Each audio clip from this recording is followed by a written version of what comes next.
Welcome to the Mystic Access Podcast, where the magic is in learning.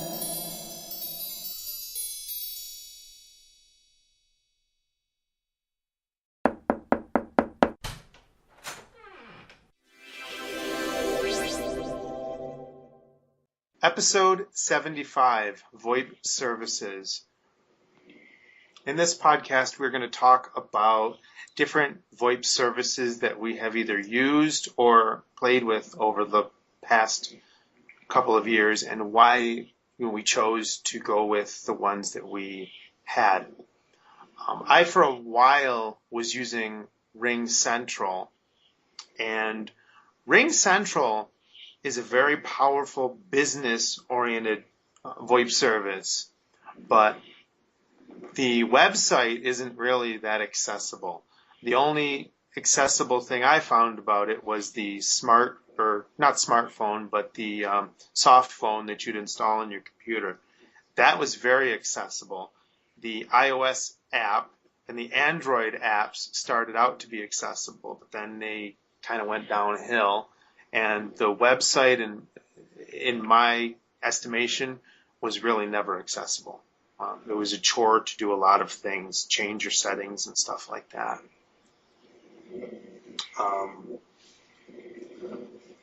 Another phone service that you have used for business is a service called 8x8. Is that correct? Yeah, I actually used it for residential, though, because when I got it, it was 2008. It was mid-2008, and I was on a very well-known residential service that you've all heard of at the time, and was really looking for a cheaper alternative and really didn't think I'd find one. And a friend of mine recommended it. She said, "Oh, we're talking on it right now." She said, "I'm using it right now." I'm like, "You're kidding, right?" And she's like, "No, it's fabulous." So this was back in the days. They're currently strictly, to my knowledge, a business service. And if you're interested in checking them out, it's 8x8.com. Just to note, when I joined at the residential level, and the website, I believe, was actually quite a bit more accessible than it is now. You get all your standard features, your call waiting and three-way and call forwarding, and they have really good, at least for residential at that time, international rates, et cetera, et cetera. The quality was quite good. So the accessibility has decreased, at least in some degree, over the last several years.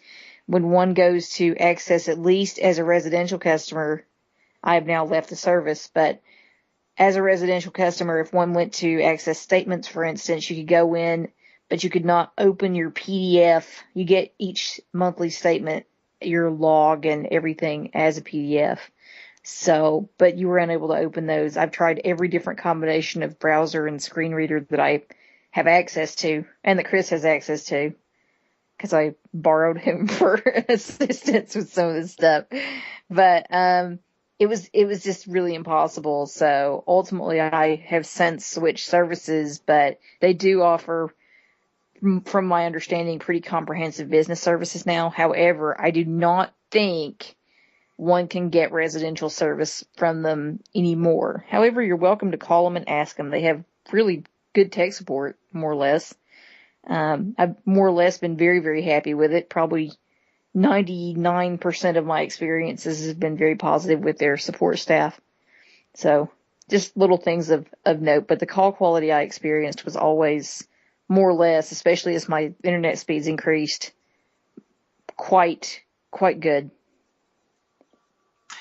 And Ring Central's website, just because I forgot, is ringcentral.com, which I thought it would be obvious, but hey, who knows with today's websites. Another phone service that I have played with, because I have this Obi High box. This was a box that I demoed on one of the earlier podcasts where I used it with my Google Voice account.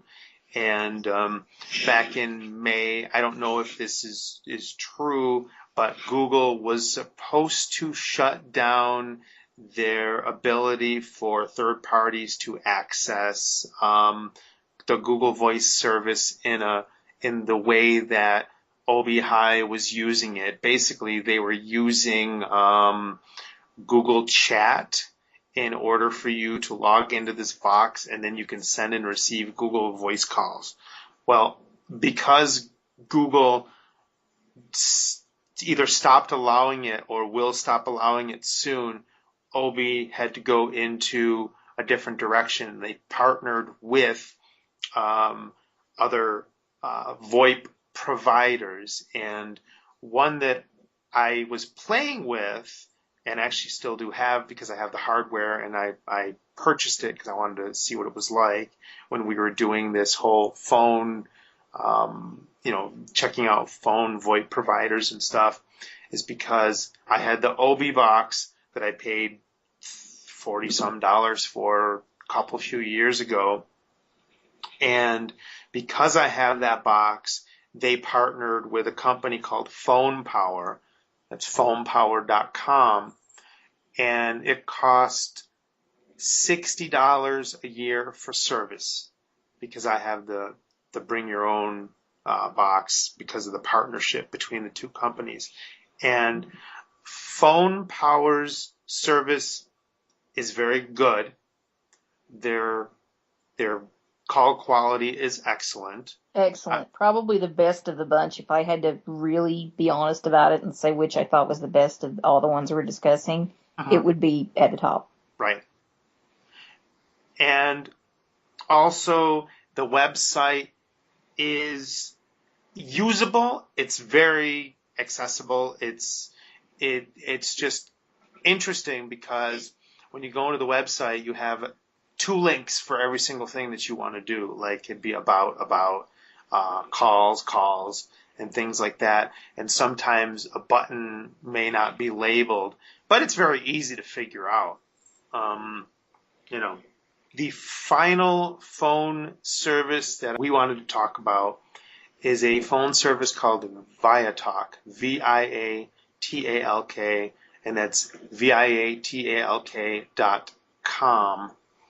One of the reasons this is my favorite service is the call quality, of course, is excellent, and the website is excellent. If you go to CP, that's Charlie Papa, viatalk.com/login, and use demo for the user ID and password, you can then explore the back end and you can see all of the features that Viatalk offers, as well as how accessible it really is. Everything's within headings. Everything's labeled really, really nicely. Another reason why I swayed towards Viatalk as well is because when I was porting my phone number into the Viatalk service, they had a PDF that, you'd have to put your name, your phone number, and all that stuff, and it wasn't accessible. Basically, what they wanted you to do was print it out, fill it out, and then scan it back in. And I explained to them that I was totally blind, using a screen reader, yada, yada, yada. 2 days later, they came back with a fillable PDF. Everything was accessible. You can tab through the forms, put your name in, put your number in, even electronically sign it. And I was very, very impressed with that. Yeah, that's very, very cool that they did that for you. I was really terrified. I knew that I was going to end my relationship with the 8x8 service I was speaking about earlier. So I was looking for a new phone service and thought that could be a viable option, but Chris beat me to the punch as far as purchasing it. So we got to experiment with his service so I could kind of see whether or not I liked it. And one of the things that impresses me about the service is if you really like bells and whistles on your phone service, they ring pretty loud. They definitely ring pretty loud. There are tons of extra stuff that one would not expect to get with your regular Joe Schmo phone service, or at least not to get for a single cost, that aren't add-on purchases. So that's very impressive. Oh, they also give you, for anyone who, like me, makes international calls pretty frequently, 60 minutes of free international calling to certain countries each month for free. Yes. And the service, when I got my service, it was, and I think you got the same deal, it was $189 for 2 years of service. 2 years of residential service, and I think it's like a little over 5,000 minutes. That does not include in-network calls, but it's about 5,000 minutes of 5,000 minutes a month, and they also have two business plans. One is $34 a month for 1,500 outgoing minutes, and the other one, what they consider unlimited for both residential and business. Residential is 5,100 minutes a month. That's a lot of minutes. That's a lot of minutes. And business is 10,200 outgoing minutes. The two business plans are $34 a month for the 1,500 minutes, and I think it's like $40 or $42 a month for what they call the unlimited plan, which is the 10,200 minutes, which is obscene. They also have some really cool like speed dial codes that you can enter, like to check your voicemail. You hit *123 to call customer support. If you need help, you call *help, *4357, and you go straight to their tech support.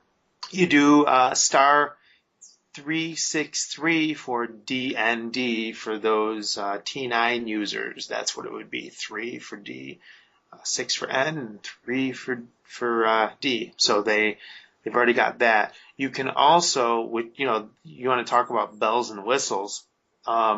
You can set it up so that blocked calls, those are people that don't show their caller ID. You can either block them, it'll play a message and hang up, or you can have them authenticate with random numbers that it tells them to punch in, and that way, if you do want non-caller ID users to get through for some reason you may want to, you can set it to authenticate, and a random dialer won't be able to get through because it doesn't know to do that. So that's kind of interesting as well. The other thing you can do, which is neat, is for caller ID, you can say somebody's name comes up on your caller ID as wireless caller. Okay, that's a lot of help, wireless caller. So you can go into the service and for custom caller ID, you can say, when phone number 555-1212-1212, whatever, calls, you want it to display a certain name, John Smith, for example. So every time that number calls, instead of it saying wireless caller, it'll display John Smith. Now, of course, if you have one of the phones with the text-to-speech talking caller ID, it will announce said name. Yeah, that's fun. Or if your mom's number keeps coming up as Esmeralda D. Jones, and you want it to come up as mom, you can do that too. You can easily change it. Yes. Easy peasy. And because the online control panel is so accessible, lots of heading level navigation for those of us who really enjoy that type of thing, like myself. It's a snap. There's nothing to it. Lots of bells and whistles. Say somebody calls you that you don't want them to ever call you again. You just pick up the phone, do *BLK255, they're gone. And then what I think is really fun, because it'll annoy people, is the said person calls you, you can go in and change it to what they call long ring. So instead of playing a blocked message and hanging up on them, they'll try calling and calling and calling, and they'll get a long ring. So it'll ring, ring, ring, like your voicemail will never pick up. And I think it'll just frustrate someone who's trying to get a hold of you. So Yeah, there's definitely some really interesting, unconventional things that you can do as a part of the service, and they don't cost a dime extra. So it's really fun in that regard, with regards to what you're able to do and what you're able to have people on the other end experience as a result. So it's, thus far, we've been really pleased with our various experiences. There are a few glitches, but those are to be expected. And when you're paying, $8 or $9 a month with your taxes, what can you hope for, really? I mean, it's been really, really fabulous, and the tech support reps are quite nice and pleasant to deal with when that's necessary, which is always important too. And I think it's most hours of the day, like 7 a.m. to 10 p.m. or something like that. So you can get tech support pretty steadily throughout the course of the day. His witch is talking over there. Yeah, the witch is talking to me. But yeah, I mean, I had a reason to call on a Sunday evening at around 7 o'clock Eastern time and got a hold of somebody. So I thought that was really good. I mean, the billing department's not open, but if you need help or you need support, and they're always friendly to talk to, and that's always good with support as well. Absolutely, and they're U.S. based, so you can speak their language. They can speak yours. Yeah, and it seems like it's a small company, which that's good too. I mean, yes, it seems like it's a small company because you get. I've had to make my share of support calls, especially in the beginning, to get the thing set up. I mean, it was easy, but with my weird configuration of having multiple VoIP services, and I have that for a reason, it didn't. There was some feature that I was using. I believe it was the record feature that didn't want to play nice, and I called up, and one of the representatives, his name is Steve, he got it up and running, and that's what counted.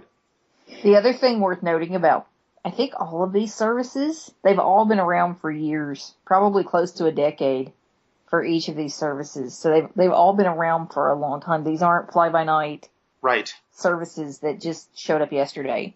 So that's another thing that I think is important to stress, particularly with something like 8x8 and Viatalk and Phone Power. I know for a fact have all been around probably really since I looked into VoIP in 2008, and have been around previous to that as well, and have just continued improving as far as quality and what they're offering. So that's worth noting.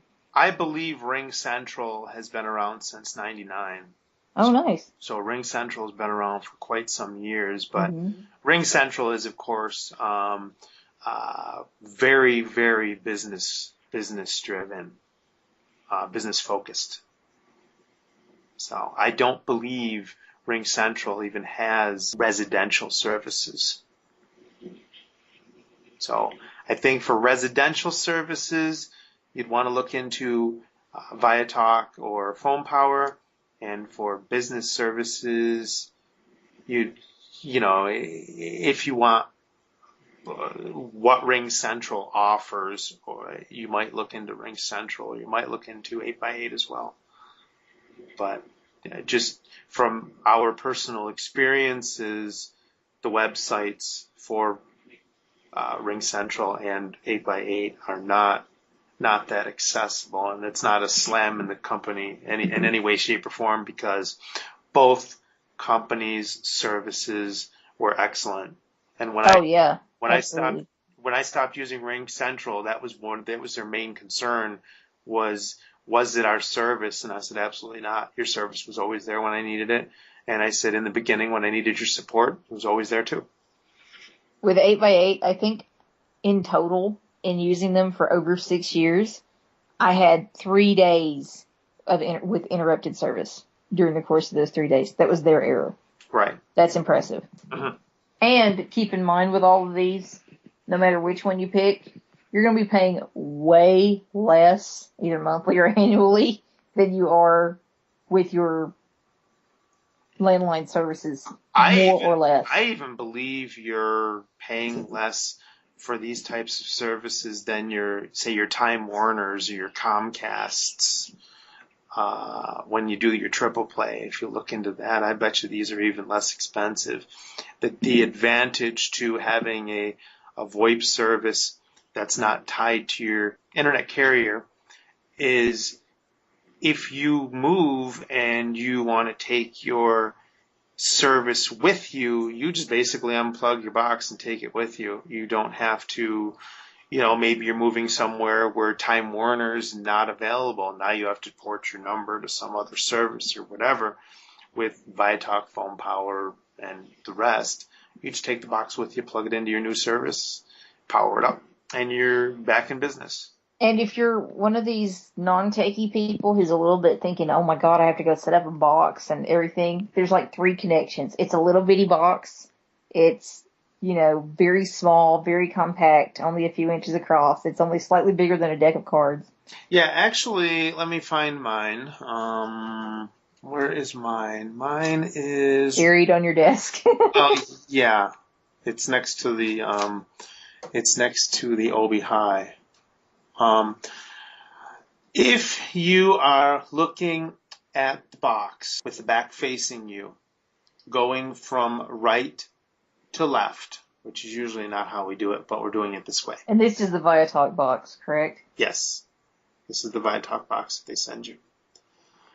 You have the power socket, the Ethernet cord, and then you have 2 jacks. One is line 2. The one that's closest to the Ethernet port is line 2, and the one that's furthest away from the Ethernet port is line 1. So what I have, because I have residential and business service through Viatalk, I actually have one box that connects. I have 2 physical phone wires coming out of my box. So my box is just a tiny bit more complicated than somebody else's, but it's just one more wire. It's not really the end of the world. Yeah, the only time you might run into any issues, speaking from my own personal experience, if you're trying to plug this into, if you have, for instance, one of those old Clasco units, that's talking caller ID, maybe in addition to your phone, if you want something like that, which I do, particularly for caller ID on call waiting, which I can't live without. I don't think any, just to derail, but I don't think any other talking caller ID box does call waiting caller ID. I could be wrong, but I don't think any of them do. I don't know of any phones that do call waiting caller ID. I don't know of any other of these little caller ID boxes that are out there, like this Emerson Jumbo talking caller ID box I know that's out there now. I don't believe that one does caller ID call waiting. I believe, and I could be wrong, and I'd love to be proven wrong, but I believe it's only the Clascos that do caller ID over call waiting. Yeah. So, and good luck finding a Clasco if that's something you don't currently have and would like to have. You can go to their website and actually read and download the manuals, but you cannot purchase. Yeah, but actually, I do believe they are owned by Philips. Because if you go to Amazon and do a search for talking caller ID, you will find a Philips 99CW that says replacement for Clasco. So Philips may have bought them out. I haven't actually purchased one of these boxes to see if it is the old Clasco, because I have enough Clascos. So there's no point in even trying, and you can't even kill these Clascos. He'd know. So, but you were saying before I derailed you about you were talking about connecting with the caller. Oh, yeah, that might be the only issue you might have in connecting when you're trying to connect those and connect your caller ID box, your old Clasco caller ID box, in addition to your phone. Sometimes that's a little tricky, but as you can see, watch this.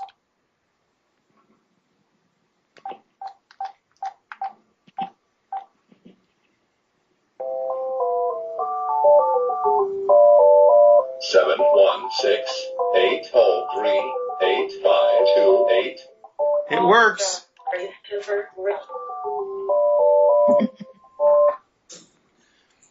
So we definitely know the caller ID, talking caller ID, call waiting with the boxes works. Yeah, and just to demonstrate this little thing really quickly, if you want to check your voicemail, turn on your phone, hit *123, and you can just hear what the sound sounds like. You have no messages. Press 2 to change folders. Press 3 for advanced options. That was me turning the volume back down. But you can kind of see it's very simple, easy peasy to go in and check. I actually have my pen disabled when I'm calling from my own phone, which is another handy feature if you don't want to have to enter your PIN when you're calling from home to check your voicemail. Oh, you can also, with, I think all of these services, receive, I don't know if you can with Ring Central, so you'll have to tell me that one, but receive your voicemails either in WAV or MP3, depending on the service format, as attachments to your email. Yes. That's very cool. Yeah, I used to, when I had Ring Central and I got a voicemail, that was actually how I checked it. Yep, so that's another easy peasy way to check your voicemail on the fly, particularly if you have anything that shows up that you actually want to keep for future blackmail or amusement or what have you, then you have the option to do that too. So that's a fun little feature. Exactly. So, well, I think unless you have anything else, I think we can bring this podcast to a close. No, I don't think so. Just go explore and check things out and see what you like. And if you have any specific questions about any of the services, get in touch and one of us can get back to you and try and answer if we can. Mm-hmm. And if you have any services that I shouldn't even say this because she'll kill me. If you know of any services that you like, and that are accessible. And Chris is always anxious to buy another VoIP service. Well, I don't know about that, but just don't put it past him, folks. But it's just nice to know that there of all the different options that are out there. But I know that when the irony with ViaTalk is that you were the one that told me about ViaTalk. Yep. And you were the one who used my referral code because I. That's right. Go figure. There's something a little twisted and wrong with that, but so it goes. Oh well, you got to do what you got to do. So, okay, well, I think we will bring this podcast to a close, and again, get in touch with us, and we'll be happy to answer any questions you may have. And the Outrow info is currently incorrect, but the email address is still good. So yes. Once I'm able to re-record that and get my voice back after a week and a half of sickness, we'll get that straightened out and fixed by the next episode. Exactly. So take care, everybody. Bye. Bye. The preceding podcast is a presentation of Mystic Access, where the magic is in learning. To contact us, please visit www.mysticaccess.com. Call us 716-543-3323 and press 2 to reach our Mystic Access podcast comment line. Email us at show@mysticaccesspodcast.com and follow us on Twitter at twitter.com/mysticaccess. Would you like to spread the word about our podcasts? Please tell your friends and colleagues to visit us at www.mysticaccesspodcast.com. If you enjoy what you hear on our podcasts, feel free to leave us an iTunes rating and review. We certainly appreciate those. Also, you may feel free to use our podcasts in your own RSS feed. Just be sure that all of our contact information is left intact. Thanks for spreading the word, and thanks for listening. We hope that you have enjoyed this episode.